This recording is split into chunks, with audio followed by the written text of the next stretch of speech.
ഈ വയറിന് ഇതെന്ത് പറ്റിയത്? വലിയ വില കൊടുക്കേണ്ടി വരും.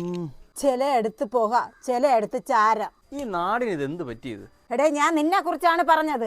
നീ കക്കൂസിനകത്താകുമ്പോൾ മുകളിൽ കൂടെ പോക, അകത്ത് ചാരവും പുറത്ത് വീടി കുറ്റിയും. ഇതാ കണ്ട, കാജാ വീട് കവറിനകത്തിരിക്കുന്ന അപ്പൂപ്പൻ പോലും ഇത്രയും വീടി വലിച്ചു കാണൂല. വീട്ടിനകത്ത് തീപ്പെട്ടി വെച്ചാ കാണൂല. നിന്റെ മുറിയിൽ 2 ബ്രാൻഡ് കുപ്പി ഇരിക്കണുണ്ടല്ലാടേ. അയ്യോ, അത് ഈ ബോട്ടിൽ ആർട്ടിന് വേണ്ടി കൊണ്ടുവച്ചിരിക്കുന്നത്. അപ്പൊ പിന്നെ അടുക്കളയിരുന്ന് കുപ്പി ഗ്ലാസ് എടുത്തോണ്ട് പോയതും ആർട്ടിന. എടാ, നീ ഇങ്ങോട്ട് ഇറങ്ങി വന്നാണ്. നീ എന്തിനാടാ ഇത്രയും ചൂടത്ത് ഈ തുണികളെ വാരിയിട്ടിരിക്കണേ? അമ്മേ, ആ ഉപ്പ് കുപ്പിക്കകത്ത് നിന്ന് പഞ്ചസാര എടുത്തത്, പഞ്ചസാര കുപ്പി ഇരുന്ന് ഉപ്പിൻ്റെ കൂടെ തട്ടിയിട്ട് ആ പഞ്ചസാര കുപ്പി ഞാൻ എടുത്തു. പുക കയറി. എന്തിനാന്നല്ലേ, എനിക്ക് ചില്ലറ പൈസ ഇട്ട് വയ്ക്കാൻ. ഏകാന്തര താഴ്വരയിൽ ഞാനിതാ പറക്കുന്നു.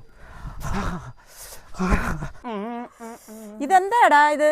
അയ്യോ അമ്മ, അത് ഈ ടീഷർട്ടിന്റെ സ്റ്റിക്കർ. ദൈവമേ, നീ എനിക്ക് 2 എണ്ണത്തിനെ തന്ന അതിന്റെ തലയ്ക്കകത്ത് തലച്ചോറിന് വരാൻ പഴിഞ്ഞ ചോറാണല്ലോ ദൈവമേ.